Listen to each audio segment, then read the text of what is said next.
तो आज का क्वेश्चन नंबर 1, मैंने अपना घर मटमैले रंग का रंगवाया है। इसमें मटमैला शब्द जो है वो क्या है? तो इसका राइट आंसर हो जाएगा ऑप्शन नंबर फर्स्ट, विशेषण। मटमैला जो है एक गुणवाचक विशेषण का उदाहरण है, गुणवाचक। ठीक है, नेक्स्ट क्वेश्चन की तरफ चलते हैं।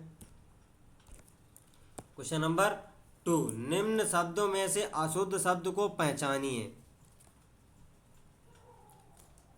ठीक है, तो इसका राइट आंसर हो जाएगा ऑप्शन नंबर फर्स्ट, रचिता। ये शब्द अशुद्ध है, इसका शुद्ध रूप होता है रचिता।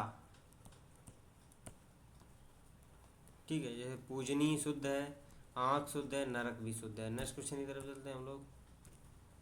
क्वेश्चन नंबर 3, पंडित शब्द का स्त्रीलिंग क्या होगा? तो इसका राइट आंसर हो जाएगा ऑप्शन नंबर 1, पंडिताइन। ऑप्शन नंबर फर्स्ट इसका राइट आंसर हो जाएगा। नेक्स्ट क्वेश्चन की तरफ चलते हैं हम लोग। क्वेश्चन नंबर 4, दिए गए विकल्पों में से विभावना अलंकार का उदाहरण पहचानिए।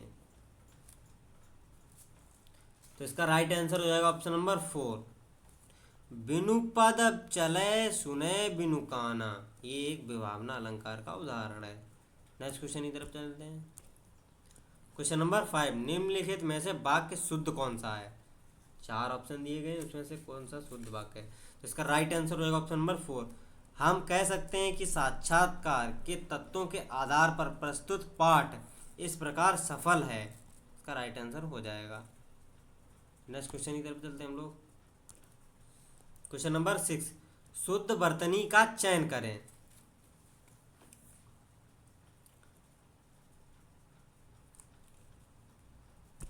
इसका राइट आंसर हो जाएगा ऑप्शन नंबर 3, उत्तरदायित्व। ये शुद्ध वर्तनी है। ठीक है, नेक्स्ट क्वेश्चन की तरफ चलते हैं हम लोग।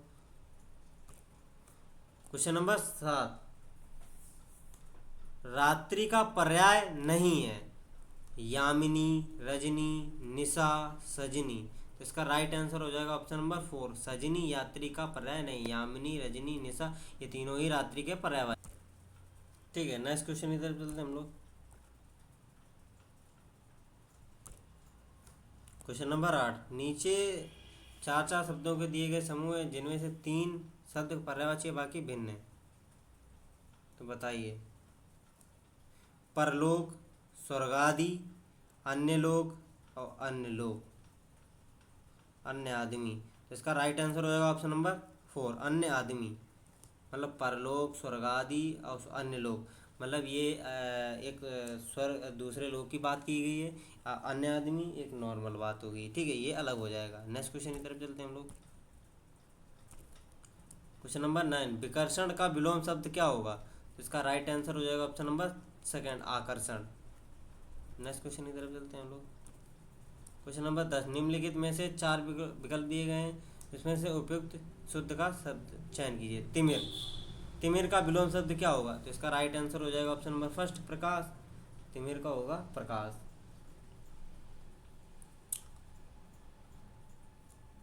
ठीक है, नेक्स्ट क्वेश्चन की तरफ चलते हैं हम लोग।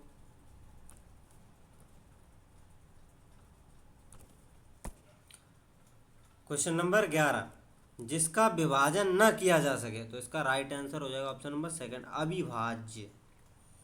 और जिसका खंडन न किया जा सके वो अखंडित होता है। ठीक है, और जिसे विभक्त न किया जा सके वो अविभक्त होता है। नेक्स्ट क्वेश्चन की तरफ चलते हैं हम लोग।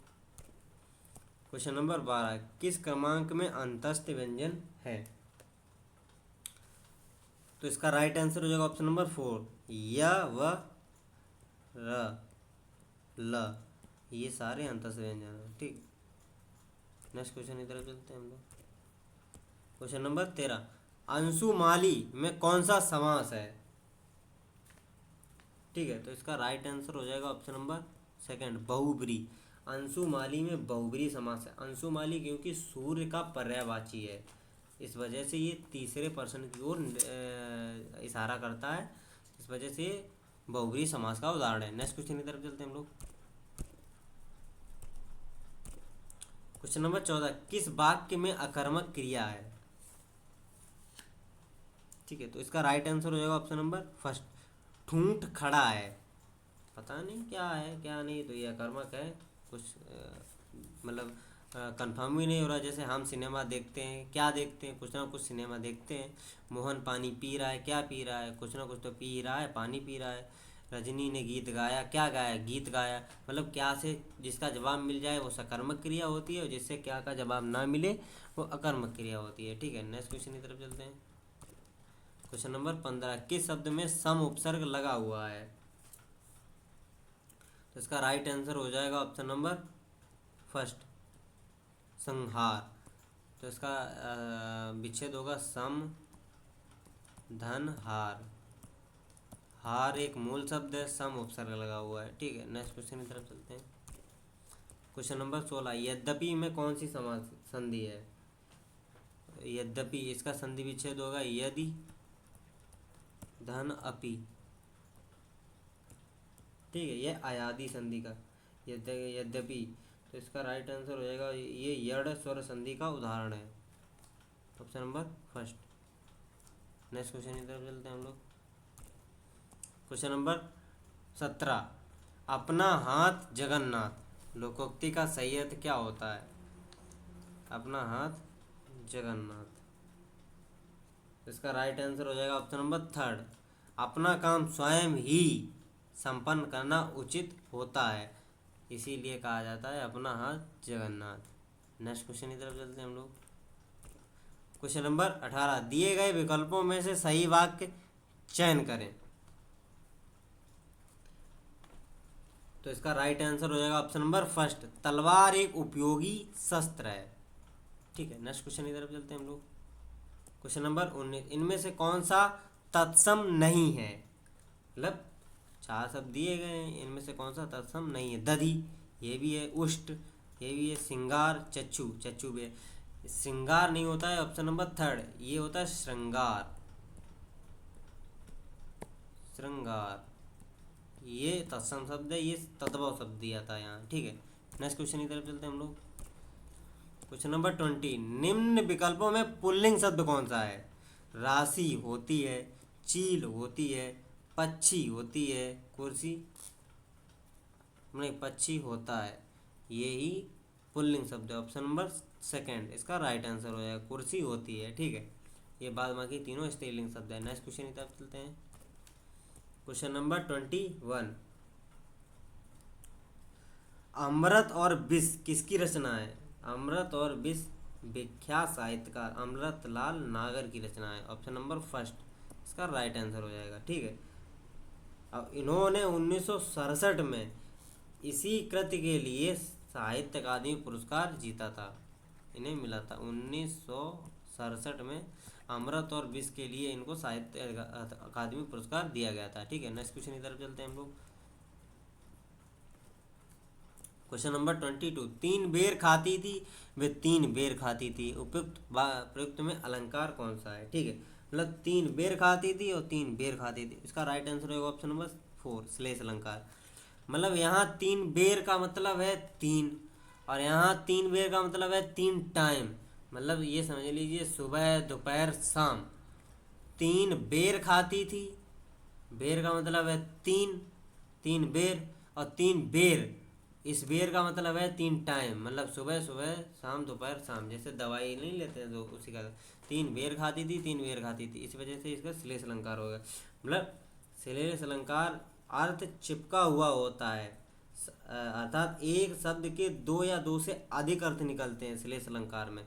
जैसे बेर का यहाँ पे अलग है, यहाँ पे अलग है, तो इसी का मतलब श्लेष अलंकार हो गया। नेक्स्ट क्वेश्चन की तरफ चलते हैं हम लोग। क्वेश्चन नंबर 23, किसी की का पाकर उसके प्रति का भाव प्रकट करना आवश्यक है, दिए गए विकल्प में सही उपयुक्त रिक्त स्थान का पूर्ति कीजिए। मतलब किसी के भाव प्रकट करना आवश्यक है, तो इसका राइट आंसर हो जाएगा ऑप्शन नंबर 2 सहायता और कृतज्ञता। मतलब किसी की सहायता पाकर उसके प्रति कृतज्ञता का भाव प्रकट करना आवश्यक है। ठीक है, नेक्स्ट क्वेश्चन की तरफ चलते हैं।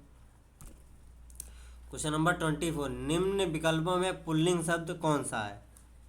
सेना होती है, ये स्त्रीलिंग है, मणि धरती होती है, कुटुंब मणि भी होती है, ये भी स्त्रीलिंग है, ये कुटुंब होता है, तो इसका राइट आंसर हो जाएगा ऑप्शन नंबर 4। नेक्स्ट क्वेश्चन की तरफ चलते हैं हम लोग। क्वेश्चन नंबर 25, दिए गए विकल्पों में से कौन सा विकल्प प्रत्यक्ष का समानार्थी शब्द है? इसका राइट आंसर हो जाएगा ऑप्शन नंबर सेकंड। प्रत्यक्ष का समानार्थी शब्द होता है साक्षात, मतलब कोई चीज़ बिल्कुल सामने आपके प्रत्यक्ष दिख रही है, और इसका विलोम शब्द होगा अप्रत्यक्ष। ठीक है, जो मतलब अदृश्य है, आपको दिख नहीं रही है। ठीक है, नेक्स्ट क्वेश्चन की तरफ चलते हैं हम लोग। क्वेश्चन नंबर 26, इन वाक्यों का सही क्रम में लगाइए। रावण तो सिर्फ रावण है, रावण दुनिया में इस नाम का दूसरा कोई व्यक्ति नहीं है, राजाधिकार लंकापति, राजाधिराज लंकापति, महाराज रावण को दशानन भी कहते हैं, राम तो बहुत मिल जाएंगे लेकिन रावण नहीं मिलेंगे। ठीक है, तो इसका राइट आंसर हो जाएगा option number 4, BADC।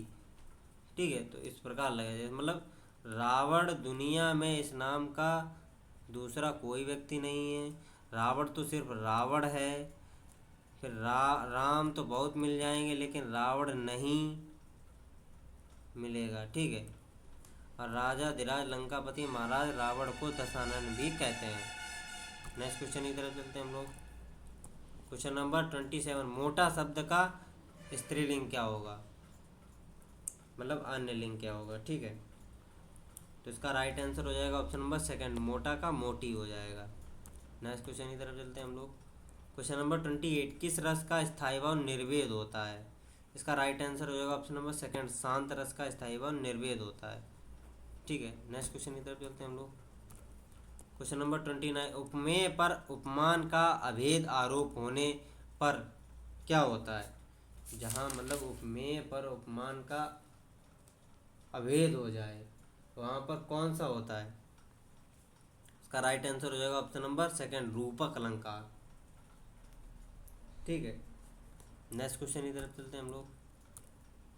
Question number 30, जहाँ जाओगे मैं मिलूंगा, मतलब जहाँ जाओगे, यहाँ पे खाली स्थान दिया है तो इसका यहाँ पर क्या मिलेगा? जहाँ जाओगे, ऑप्शन नंबर 1 इसका राइट आंसर हो जाएगा, वहाँ मैं मिलूंगा। ठीक है, नेक्स्ट क्वेश्चन की तरफ चलते हैं हम लोग। Question number 31, doctor Ram Kumar Verma किसके लिए प्रसिद्ध है? Doctor Ram Kumar Verma option number 4 एकांकी के लिए प्रसिद्ध है। ठीक है, जैसे इन्होंने कौमुदी महोत्सव आदि पर प्रमुख एकांकी रचना की, दीनपना, बादल की मृत्यु और कौमुदी। ठीक है, इनके प्रमुख एकांकी हैं। नेक्स्ट क्वेश्चन की तरफ चलते हैं हम लोग। क्वेश्चन नंबर 32, पुष्प की अभिलाषा कविता के रचनाकार कौन है? पुष्प की अभिलाषा के रचनाकार हैं ऑप्शन नंबर 3 माखनलाल चतुर्वेदी। पुष्प की अभिलाषा कविता के रचनाकार हैं माखनलाल चतुर्वेदी। ठीक है, तो नेक्स्ट क्वेश्चन की तरफ चलते हैं हम लोग। गद्यांश आ गया, गद्यांश को रीड करते हैं, फिर उसके बाद क्वेश्चन आंसर का देते हैं। चलिए गद्यांश स्टार्ट करते हैं। भाषा का प्रयोग दो रूपों में किया जा सकता है। एक तो सामान्य, ठीक है, जैसे लोक व्यवहार में होता है, तथा दूसरा रचना के लिए, जिसमें प्रायः अलंकृत भाषा का प्रयोग किया जाता है। राष्ट्रीय भावना के अभ्युदय एवं विकास के लिए सामान्य भाषा एक प्रमुख तत्व है। मानव समुदाय अपनी संवेदनाओं, भावनाओं एवं विचारों की अभिव्यक्ति हेतु भाषा का साधन अपरिहार्य अपनाता है। इसके अतिरिक्त उसके पास कोई अन्य विकल्प नहीं है।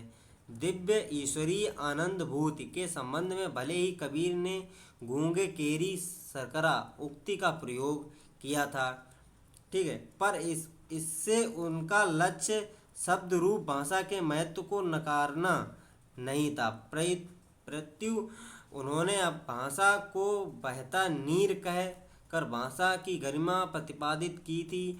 विद्वानों की मान्यता है कि भाषा तत्व राष्ट्र हित के लिए अति आवश्यक है। ठीक है, जिस प्रकार किसी एक राष्ट्र के भूभाग की भौगोलिक विविधताएं तथा उसके पर्वत, सागर, सरिताओं आदि की बाधाएं, ठीक है, उस राष्ट्र के निवासियों के परस्पर मिलने जुलने में अवरोध सिद्ध हो सकती हैं, उसी प्रकार भाषागत विभिन्नता से भी उनके पारंपरिक संबंधों में निर्वाधता नहीं रह पाती। आधुनिक विज्ञान युग में यातायात एवं संचार के साधनों की प्रगति से भौगोलिक बाधाएं अब पहले की तरह बाधित नहीं करती हैं। इसी प्रकार यदि राष्ट्र की एक संपर्क भाषा का विकास हो जाए तो पारंपरिक संबंधों के गतिरोध बहुत धीमा तक समाप्त हो सकते हैं। मानव समुदाय को एक जीवित, जागृत एवं जीवंत शरीर की संज्ञा दी जा सकती है। उसका अपना एक निश्चित व्यक्तित्व होता है। भाषा अभिव्यक्ति के माध्यम से इस व्यक्तित्व को साकार करती है। उसके अमूर्त मानसिक वैचारिक स्वरूप को मूर्त एवं बिंबात्मक रूप प्रदान करती है। मनुष्य के विविधता समुदाय, उनकी विविध भावनाएं हैं, विचारधाराएं हैं, संकल्प एवं आदर्श हैं, उन्हें भाषा की ही अभिव्यक्त करने में सक्षम होती है। साहित्य, संगीत, गीत संगीत आदि में मानव समुदाय अपने आदर्शों, संकल्पनाओं, अवधारणाओं एवं विशिष्टताओं को बाँटी देता है। पर क्या भाषा के अभाव में काव्य, साहित्य, संगीत का आदि का अस्तित्व संभव है? वस्तुतः वान राशि एवं भावराशि का अपार संचित कोश, जिसे साहित्य का अभिमान दिया जाता है, शब्द रूप ही तो है। अतः इस संबंध में सहमत की किंचित गुंजाइश नहीं कि भाषा की एक ऐसा धन है जिसका मनुष्य एक दूसरे के निकट आते हैं उनमें परस्पर घनिष्ठता स्थापित हो सकती है। मतलब यही कारण है कि एक भाषा का प्रयोग दो रूप में किया जा सकता है। सामान्य जैसे लोक व्यवहार में होता है, समझने वाले लोग परस्पर एकानुभूत रखने हैं, उनके विचार में ऐक्य रहता है तथा अंतः राष्ट्र भावना के विकास के लिए भाषा तत्व आवश्यक है। ठीक है, तो क्वेश्चन आंसर डिस्कस करते हैं हम लोग। क्वेश्चन नंबर 33, उपयुक्त अनुच्छेद का सर्वाधिक उपयुक्त शीर्षक क्या है? तो ऑप्शन नंबर इसका फर्स्ट राइट आंसर हो जाएगा, राष्ट्रीयता और भाषा तत्व। नेक्स्ट क्वेश्चन की तरफ चलते हैं हम लोग। क्वेश्चन नंबर 34, मानव के पास अपने भावों, विचारों, आदर्श आदि को सुरक्षित रखने के सशक्त माध्यम है। इसका राइट आंसर हो जाएगा ऑप्शन नंबर सेकंड, साहित्य और कला। नेक्स्ट क्वेश्चन की तरफ चलते हैं हम लोग। क्वेश्चन नंबर 35, भाषा बहता नीर है, नीर से आशय है। तो इसका राइट आंसर हो जाएगा ऑप्शन नंबर थर्ड, सरल प्रवाहमयी भाषा। ठीक है, नेक्स्ट क्वेश्चन की तरफ चलते हैं हम लोग। क्वेश्चन नंबर 36, राष्ट्रीय भावना के विकास के लिए भाषा तत्व आवश्यक है क्योंकि? ऑप्शन नंबर 4 इसका राइट आंसर जो हुआ है, मानव समुदाय में एकानुभूति और विचार ऐक्य का साधन है। ठीक है, नेक्स्ट क्वेश्चन की तरफ चलते हैं हम लोग। Question number 37,